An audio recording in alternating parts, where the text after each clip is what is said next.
земля, где бушуют самые свирепые морозы, где держится самая долгая зима, где все окутано льдами и снегом, и везде чувствуется дыхание вечной мерзлоты. Якутия – край земли, которая славится не только своими морозами, алмазами да золотом, но и своим гостеприимством, прекрасным, добрым, отзывчивым народом и, конечно, колоритной, традиционной, очень вкусной кухней, заложенной нашими предками.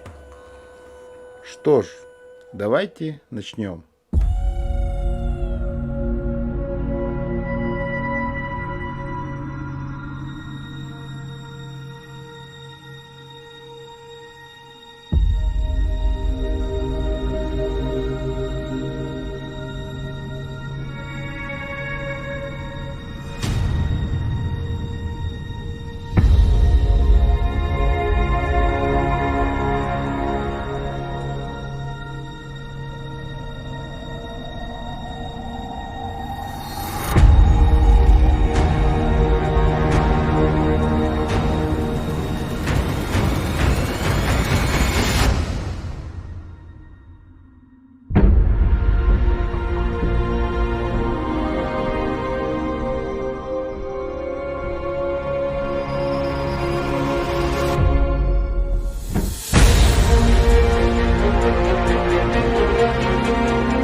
В чистейших, сверкающих реках среди ледяных гор наши предки добывали вкуснейшую жирную рыбу.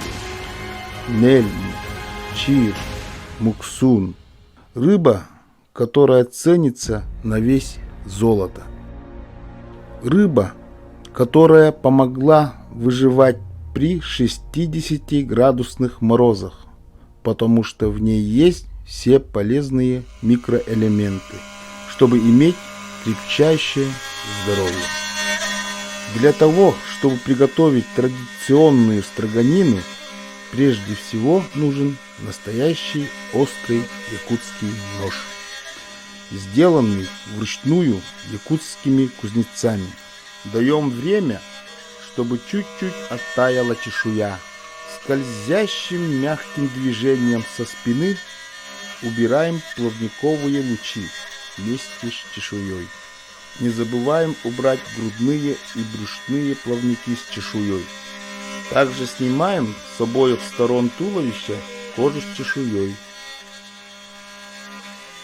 Мы сегодня будем строгать двумя способами. Сначала делаем небольшие, но частые надрезы, как делают это эвенки. После строгаем кружочком, чтобы получились красивые крученые стружки. Нужно слегка менять угол наклона лезвия ножа. Если у вас хороший якутский нож, все делается в удовольствие. Мягко, быстро. Тут важно почувствовать рыбу в стадии ее отмерзания. Она не должна быть слишком мерзлой и слишком оттаившей. Готовое блюдо подаем с солью, с перцем и с икрой чира. Приятного аппетита!